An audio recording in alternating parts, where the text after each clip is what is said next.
Hello friends, coursemate online tutor series में आपका स्वागत है। स्ट्रेटेजिक मैनेजमेंट के इस सफर में मैं हूं आपका दोस्त, आपका गाइड, आपका कोर्समेट के.एस. जॉली। दोस्तों, चैप्टर 3 स्ट्रेटेजिक एनालिसिस को हम 2 लेक्चर्स में कवर करेंगे। चैप्टर 3 के इस पहले लेक्चर में हम 2 मेन टॉपिक्स डिस्कस करेंगे। पहला स्ट्रेटेजिक एनालिसिस और दूसरा industry and competitive analysis. Strategic analysis यानी बिजनेस के एक्सटर्नल और इंटरनल एनवायरनमेंट का एनालिसिस। इस लेक्चर का मेन फोकस बिजनेस के एक्सटर्नल एनवायरनमेंट का एनालिसिस होगा। बिजनेस के इंटरनल एनवायरनमेंट का एनालिसिस हम आने वाले चैप्टर्स में कवर करेंगे। बिजनेस के एक्सटर्नल एनवायरनमेंट में मौजूद अनेकों फैक्टर्स में से कुछ फैक्टर्स बहुत इंपॉर्टेंट फैक्टर्स होते हैं, जिन्हें हम एक्सटर्नल स्ट्रेटेजिक फैक्टर्स कहते हैं। एक्सटर्नल स्ट्रेटेजिक फैक्टर्स की पहचान कैसे की जाती है, यह भी हम इस लेक्चर द्वारा समझेंगे। हर कंपनी किसी न किसी इंडस्ट्री का हिस्सा होती है। ये इंडस्ट्री क्या होती है और इस इंडस्ट्री को क्यों एनालाइज किया जाना चाहिए, यह भी हम इस लेक्चर में डिस्कस करेंगे। आइए इन टॉपिक्स को समझने का ये सफर शुरू करते हैं।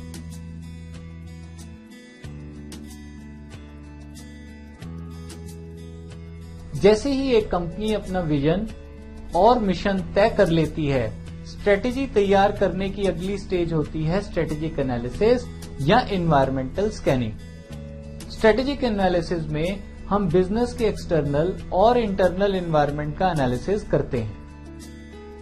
बिजनेस के एक्सटर्नल एनवायरनमेंट में natural physical environment, societal environment और टास्क एनवायरनमेंट शामिल होते हैं, और बिजनेस के इंटरनल एनवायरनमेंट में ऑर्गेनाइजेशन स्ट्रक्चर, ऑर्गेनाइजेशन कल्चर और ऑर्गेनाइजेशन के रिसोर्सेज शामिल होते हैं।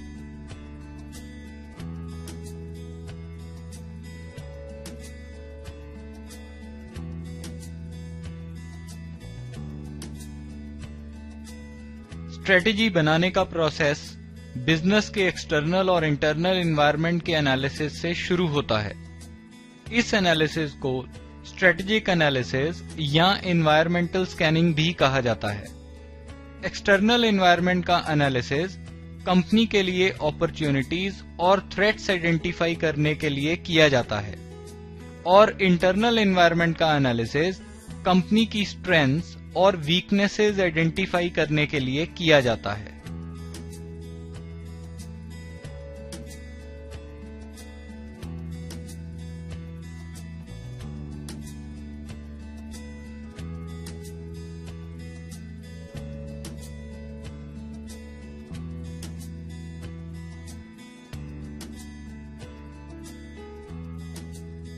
एनवायरनमेंट स्कैनिंग का पर्पस बिजनेस एनवायरनमेंट को मॉनिटर करना, इवैल्यूएट करना और इवैल्यूएशन के रिजल्ट्स को कंपनी के प्रमुख लोगों तक पहुंचाना है।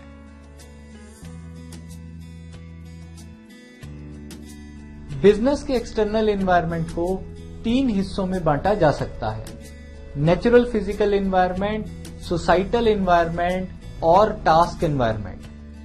एक्सटर्नल एनवायरनमेंट के इन 3 हिस्सों के अपने अपने कुछ यूनिक फैक्टर्स हैं जो कि एक कंपनी के भविष्य को प्रभावित करते हैं। आइए एक एक करके इन फैक्टर्स पे एक नजर डालें।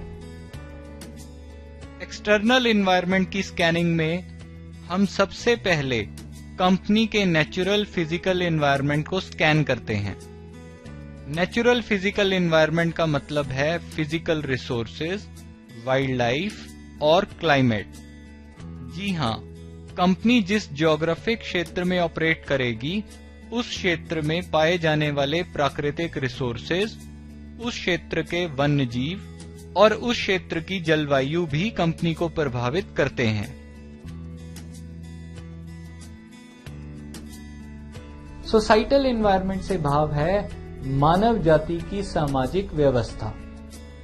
सोसाइटल एनवायरनमेंट में 4 तरह की फोर्सेज ऑपरेट करती हैं: economic forces, technological forces, political legal forces और सोशो कल्चरल फोर्सेस। ये चारों फोर्सेस या फैक्टर्स एक कंपनी की कार्यशैली को प्रभावित करते हैं। इकोनॉमिक फोर्सेस का मतलब है वह आर्थिक शक्तियां जो मटेरियल, मनी, एनर्जी और इंफॉर्मेशन के आदान प्रदान को रेगुलेट करती हैं। इन फोर्सेस में इंटरेस्ट रेट्स में बढ़ोतरी या गिरावट, इन्फ्लेशन रेट्स का बढ़ना या घटना, एम्प्लॉयमेंट का स्तर, स्टॉक एक्सचेंजेस और मनी मार्केट्स में बूम या डिप्रेशन और करेंसी एक्सचेंज रेट्स का उतार चढ़ाव शामिल हैं। हर बिजनेस इन शक्तियों से प्रभावित होता है।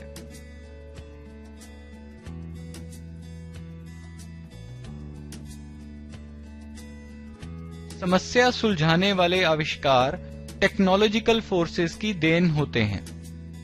टेक्नोलॉजिकल फोर्सेस में टेक्नोलॉजी संबंधी परिवर्तनों की तरफ आकर्षण या रुझान, टेक्नोलॉजी संबंधी खोजों में से उत्पन्न नए अवसर, तकनीकी विकास से पैदा होने वाले खतरे और अनिश्चितता,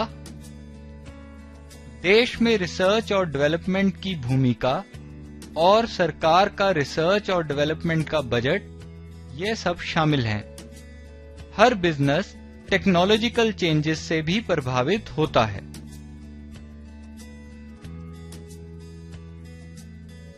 पावर और अथॉरिटी का आवंटन या एलोकेशन पॉलिटिकल लीगल फोर्सेस के द्वारा किया जाता है। इन फोर्सेस के ही द्वारा कानून और नियमों की सृजना की जाती है। पॉलिटिकल लीगल फोर्सेस के 3 मूल तत्व होते हैं: गवर्नमेंट सिस्टम, लीगल सिस्टम और political system.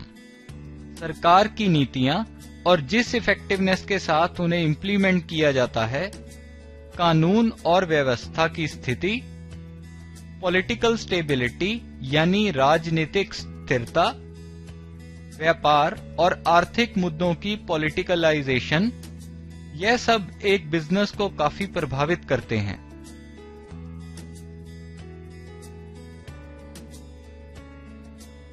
Socio cultural forces हमारे समाज में वैल्यूज, मॉरल्स और कस्टम्स को नियंत्रित करते हैं। उदाहरण के तौर पे सोशो कल्चरल फोर्सेस में सोशल कंसर्न्स जैसे कि बिजनेस की समाज में भूमिका, environmental pollution, corruption, mass media का उपयोग, कंज्यूमरिज्म आदि।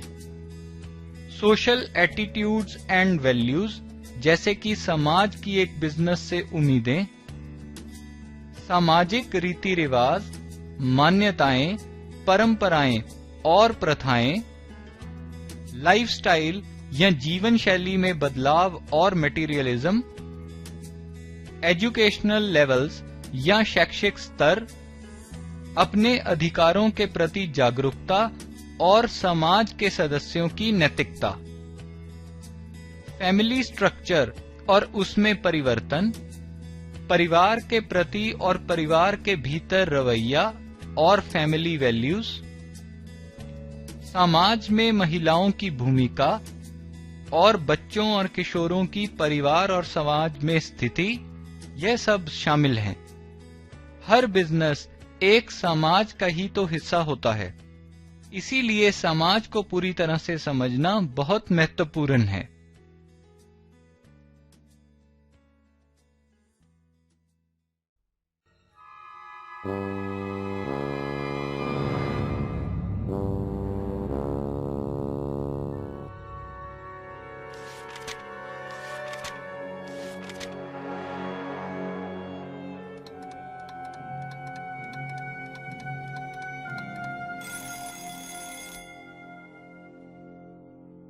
Did you check out learning resources at